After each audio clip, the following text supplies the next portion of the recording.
അച്ഛാ, അച്ഛൻ ആർക്കു വേണ്ടിയാ കളിക്കുന്നേ? അശോകന് വേണ്ടി. അവൻ ചെസ് ബോർഡിന്റെ മുമ്പിൽ ഇങ്ങനെ ഉറക്കം തൂങ്ങത്തില്ല. ഞാൻ ഉറങ്ങായിരുന്നില്ലടാ, ആലോചിക്കായിരുന്നു. എന്നാ തൈപ്പറമ്പുകാർക്ക് വേണ്ടി ഞാൻ ആനയെ ഇവിടെ വെച്ചു ചെക്ക്. എന്ന അരശുമൂട്ടുകാർക്ക് വേണ്ടി ഞാൻ കുതിരയെ ഇങ്ങോട്ട് ചാടിച്ചു. അച്ഛൻ ചരിഞ്ഞു, ആന ചരിഞ്ഞു. എന്തായി എന്തായി എന്തായി? വസു, അശോകനെ ഇടവും വലവും അനങ്ങാൻ വയ്യാത്ത രീതി തളച്ചിട്ടിരിക്കുക എന്റെ മോൻ. അങ്ങനെ തന്നെ വേണം. സ്വന്തം അനിയത്തിയുടെ മുമ്പിൽ അമ്മ തോൽക്കാണ്ടിരിക്കാൻ വേണ്ടിയാണ് ഞാൻ ഈ ത്യാഗമൊക്കെ ചെയ്യുന്നത്. SSLC പരീക്ഷയ്ക്ക് പോലും ഞാൻ ഇത്ര ഉറക്കമുളച്ച് പഠിച്ചിട്ടില്ല. അത് പിന്നെ അമ്മയ്ക്ക് അറിയില്ലേ മോനെ? മോൻ ഇത് അങ്ങോട്ട് വലിച്ചു കുടിച്ചേ ക്ഷീണം മാറട്ടാ. എനിക്കില്ലേ വസു? അശോകൻ കുടിക്കണ്ട, അശോകന് ക്ഷീണമാകാം. അവശതയോടെ കളിച്ചാ മതി.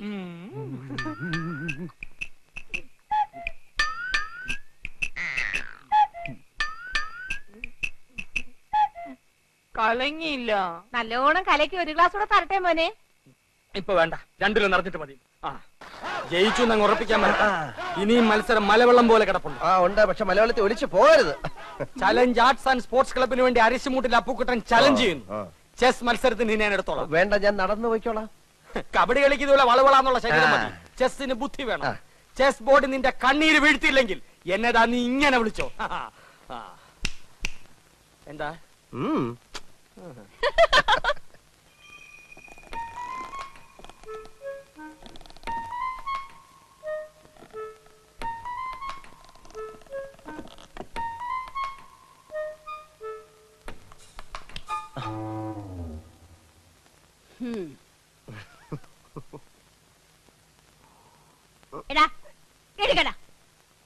സ്വന്തം വീട്ടിൽ ഒളിച്ചു കയറുന്ന ശീലം ഇനിയും നിർത്തിയിട്ടില്ലല്ലേ? അച്ഛൻ കേക്കും. കേക്കട്ടെ, ഇന്നും ആവശ്യത്തിന് പറഞ്ഞിട്ടാ കിടന്നത്. എങ്കിൽ വല്ലതും കഴിക്കാം. കൈ കഴുക. ഇനിയിപ്പോ ഉണ്ടിട്ട് കൈ കഴുകാന്ന്. ഇവരുടെ ഒരു കാര്യം. ഇന്നും കളി വഴക്കില അവസാനിച്ചതല്ലേ? ആര് പറഞ്ഞു? ഞാനാ പറഞ്ഞത്. ചേട്ടൻ ജയിച്ചപ്പോ ദമയന്തി ചേച്ചി കൈയടിച്ചത് അപ്പുക്കുട്ടേട്ടന് ഒട്ടും ഇഷ്ടായിട്ടില്ല. അമ്മാവന്റെ മോനായ ഞാൻ ജയിക്കുമ്പോ അവള് കൈയിട്ടടിക്കാതെ പിന്നെ കാലിട്ടടിക്കൂ. ആ ബന്ധം നിനക്ക് മാത്രമല്ലല്ലോ, അവനും ഇല്ലേ? അപ്പുക്കുട്ടൻ കെട്ടാൻ പോകുന്ന പെണ്ണല്ലേ ദമയന്തി? ക്ലബ്ബുകാർ തമ്മിലുള്ള മത്സരമാണെങ്കിലും ഏട്ടനും ഏട്ടത്തെയും കുടുംബ മത്സരമായിട്ടാണ് കാണുന്നത്. അവരുമായിട്ട് ഇനിയൊരു വരസലിന് അച്ഛന് ഇഷ്ടമല്ലെന്ന് നിനക്ക് അറിഞ്ഞൂടെ? വരസലെന്ന് ഞാൻ പറഞ്ഞോ? നമ്മളുമായിട്ട് അത്ര രസത്തിലല്ലെങ്കിലും അപ്പുക്കുട്ടൻ നിന്റെ ചേട്ടനാ. അവന്റെ മുമ്പിൽ ഒന്ന് തോറ്റു കൊടുത്താൽ നിനക്ക് ഒന്നും വരാൻ പോകുന്നില്ല. അമ്മേ, മത്സരമാകുമ്പോ അങ്ങനെ മനഃപൂർവ്വം തോറ്റു കൊടുക്കാൻ പറ്റത്തില്ല. അത് പറ്റില്ല. ദേ വല്യമ്മയുടെ മോനെന്ന് പറഞ്ഞ അങ്ങനെ തോറ്റു കൊടുത്താലേ അതിന്റെ ക്ഷീണം എന്റെ ക്ലബിനാ. നിന്നെ ഏട്ടൻ പറഞ്ഞതാ ശരി. നീ പൊടിയപ്പുറത്ത് വന്നിരിക്കുന്നവള് കുറച്ച് സാമ്പാർ കൊണ്ട് തന്നെ. എങ്ങോട്ട് പോന്നു? എങ്ങോട്ടും പോകുന്നില്ല, ഇങ്ങോട്ട് തന്നെ വന്ന്. എന്തിനാ ഇപ്പൊ ഇങ്ങോട്ട് എഴുന്നള്ളിയത്?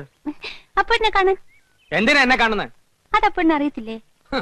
എന്നിട്ടാണോ സുമതി കുഞ്ഞമ്മയുടെ മോൻ അശോക മേനവനുമായിട്ട് നിനക്കൊരു ഇത്? കബഡി മത്സരത്തിൽ അവൻ എങ്ങനെയോ ജയിച്ചെന്ന് കണ്ടപ്പോ നീ ഇവിടെ കിടന്ന് ഉറഞ്ഞു തുള്ളുന്നുണ്ടല്ലോ. ജയിക്കുന്നവരാരായാലും ഒരു അഭിനന്ദിക്കുന്നതിൽ എന്താ തെറ്റ്? അന്യനൊന്നും അല്ലല്ലോ, അതും എന്റെ അമ്മായിയുടെ മോൻ തന്നെയല്ലേ. അത്രയ്ക്കും ഇഷ്ടമാണെങ്കിൽ നിനക്ക് അവനെ തന്നെ കെട്ടിയാ പോരെ? ഇഷ്ടമുള്ളവരൊക്കെ എല്ലാരും കെട്ടല്ലേ? നിങ്ങൾ നേരെ നോക്കിയാ കീരിയും പമ്പും പോലാണല്ലോ. നീ എന്തിനാ ദമയന്തി അവനെ ദേഷ്യം പിടിപ്പിക്കുന്നേ? തോക്കുമ്പോഴും ദേഷ്യപ്പെടുമ്പോഴും അപ്പൂട്ടന്റെ മുഖം കാണാൻ നല്ല ചേല അമ്മായി. അശോകന്റെ തോറ്റ മോത്തിന്റെ ശൈലി നീ കണ്ടിട്ടുണ്ടോ? അതിന് അപ്പൂട്ടന്റെ ഒരു അവസരം തരുന്നില്ലല്ലോ. എന്നാ കാവിലെ പാട്ട് മത്സരത്തിന് നീ വാ, അവന്റെ തോറ്റ മോന്തയുടെ ക്ലോസപ്പ് കാണാം.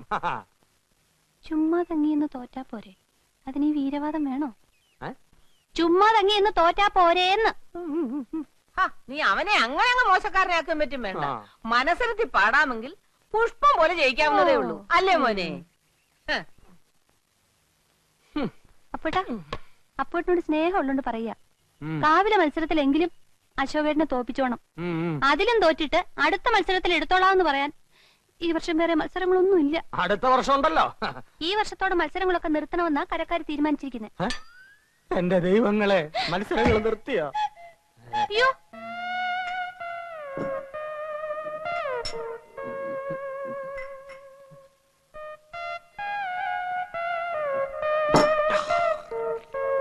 അപ്പുകൂട്ടാ, ഇതങ്ങനെ വിട്ടുകൊടുക്കാവുന്ന കാര്യമല്ല. അപ്പുകൂട്ടൻ കെട്ടാൻ പോകുന്ന പെണ്ണാണെന്ന് അറിഞ്ഞുകൊണ്ടല്ലേ അവന് വൃത്തികേട് കാണിച്ചത്. എല്ലാ മത്സരങ്ങളും ദയനീയമായി പരാജയപ്പെടുത്തി ക്ഷമിക്കാം, ജീവിതത്തിലും തോൽപ്പിക്കാൻ തുടങ്ങിയാൽ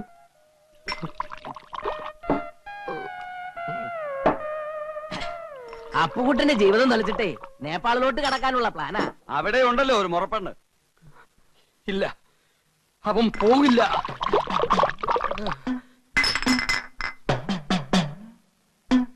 ഫ്ലൈറ്റിൽ കയറാനുള്ള ശേഷി ഉണ്ടെങ്കിലേ അവൻ പോകൂ.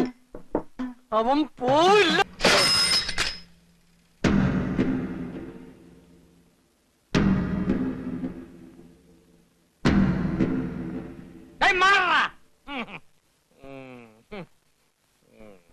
എടാ അപ്പുകുട്ടൻ നീ എന്ത് പിടിച്ചില്ലേ? നീ എന്നെ ഒതുക്കിയിട്ട് നാട് വിടാൻ തീരുമാനിച്ചു അല്ലേ?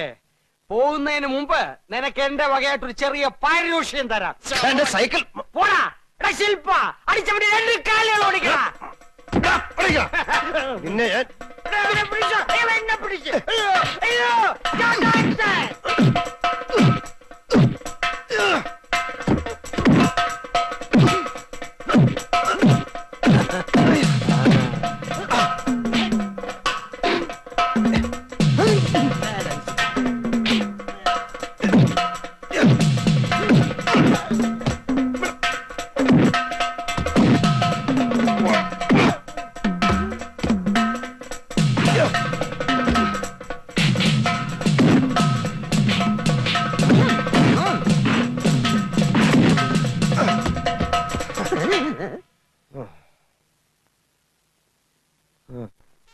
മോതിരം, കടകം, ഒഴിവ്, കടകത്തിലൊഴിവ്, പിന്നെ അശോകനും.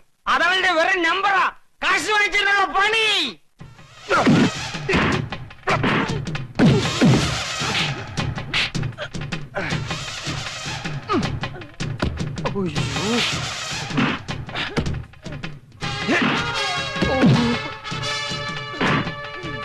എന്റെ കാശ് പോയോ?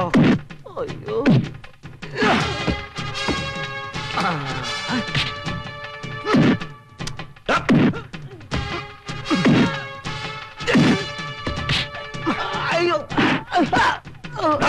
അടി അടി.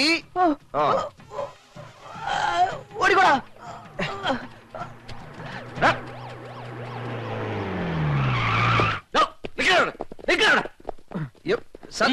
ഞാനല്ല അവരെ തന്നെ അടിച്ചത്. അത് അവിടെ ചെന്ന് തീരുമാനിക്കാം. അല്ല അവിടെ ചെന്നിട്ട് തീരുമാനിക്കാം. നടക്കാനേ പറഞ്ഞു. അല്ല അത് അവിടെ ചെന്നിട്ട് തീരുമാനിക്കാന്നല്ലേ പറഞ്ഞോളൂ.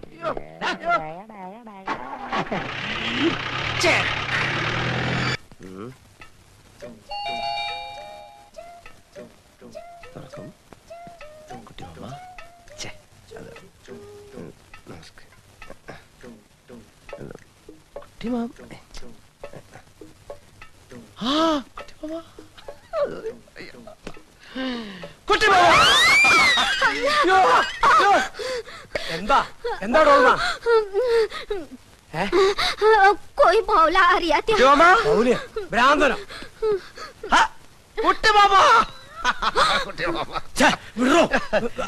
മനസ്സിലായില്ല. ഞാൻ അശോകൻ. അശോകൻ കുട്ടിയമ്മ വളരെ ചെറുപ്പത്തിലല്ലേ എന്നെ കണ്ടിട്ടുള്ളൂ. അമ്മ കാര്യമൊക്കെ എഴുതിയിരുന്നില്ലേ? കുട്ടിയമ്മ എന്താ എയർപോർട്ടിൽ വരാത്ത? അതുകൊണ്ട് ഞാൻ എന്തൊക്കെ കഷ്ടപ്പെട്ടെന്നറിയോ? എന്റെ പെട്ടി പോയി, ഭാഷ അറിയാൻ ഞാൻ ആകെ കഷ്ടപ്പെട്ടു. കുട്ടിയമ്മ ഞാനൊന്ന് ചോദിച്ചു മനസ്സിലാക്കട്ടെ ഡോൾമ. നീ അടുക്കളയിലേക്ക് ചെല്ലേ.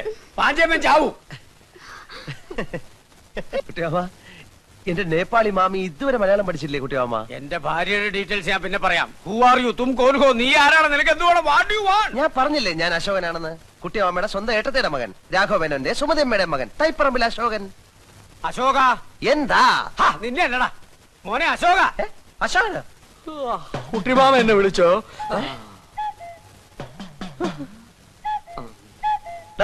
അപ്പുക്കുട്ട നീ ഇവിടെ നേപ്പാളില്ല? അപ്പുകുട്ടനെ ആരാ കുട്ടിമാമ ഇവൻ? അപ്പുക്കുട്ട നീ വിളച്ചെടുക്ക. ഞാൻ ആരാണെന്നോ? താൻ പറഞ്ഞ സുമതി എടുത്തിയുടെ മകൻ അശോകനായി. അയ്യോ അല്ല കുട്ടിമാമ, ഇവൻ വസുമതി വല്യമ്മയുടെ മോനാ അപ്പുക്കുട്ടൻ. ഞാനാ അശോകൻ. നമ്മുടെ കുടുംബത്തിന്റെ ഡീറ്റെയിൽസ് ഒക്കെ ഇവൻ കറക്റ്റ് ആയിട്ട് പറയുന്നുള്ളൂ. എന്താ അശോക ഇത്? അത് പിന്നെ ഈ ഫ്രാഡുകളുടെ ഒരു ടെക്നിക്കാണ്. നമ്മുടെ കുടുംബ ചരിത്രത്തിന്റെ അറ്റവും മൂലം അറിഞ്ഞു വന്നിട്ട് നമ്മളെ ചീറ്റിയാൻ വന്നിരിക്കുകയാണ്. നേപ്പാളിലും പോലീസ് സ്റ്റേഷൻ ഉണ്ടെന്ന് പറഞ്ഞേരെ കുട്ടിമാമ. ഇവൻ പറയുന്നത് വിശ്വസിക്കരുത്. ഇവൻ ഭക്ഷണം കഴിക്കാനും കള്ളം പറയാനും മാത്രമാ വാ തുറക്കുന്നത്. കുട്ടിമാമ ഇനി വെച്ച് താമസിപ്പിക്കണ്ട. വലിഞ്ഞേറി വന്ന ഒരു മലയാളി എന്ന നിലയ്ക്ക് ഒരു 200 നേപ്പാളി മണീസ് കൊടുത്തു വിട്. ഞാൻ പോയി പല്ലി വെച്ചിട്ട് വരാം. നീ ആരാണെന്ന് പറഞ്ഞില്ലേ നിനക്ക് തേക്കാൻ പല്ലുണ്ടാവില്ല. കുട്ടിമാമ 2 വെച്ച് വന്നിരിക്കുകയാണ്. ഇവന്റെ സഞ്ചി റിവോൾവർ ആണ്. വിളിക്ക് ആംബുലൻസിനെ, പോലീസിനെ. ഇവൻ എന്നെ തട്ടിക്കളയും.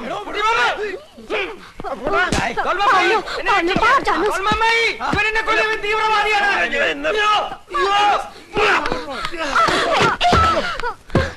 അശ്വതി അടുക്കരുത്, ഇവൻ ഭ്രാന്തനാണ്, മാറിയില്ലേ?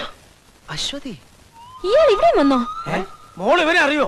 ഇയാളാണ് ഇന്നലെ എന്നെ ഫ്ലാഷ് മോഷ്ടിക്കാൻ നോക്കിയത്. ഇപ്പോഴോ അല്ല. ഞാൻ പറഞ്ഞില്ലേ അമ്മ, ഇവൻ കള്ള റാസ്കലാണ്. അമ്മാവാ അങ്ങനല്ല അത്. അമ്മ അവൻ ഇനി ഇതിൽ ഇടപെടണ്ട, ഞാൻ അവനെ കൈകാര്യം മാറിയില്ല.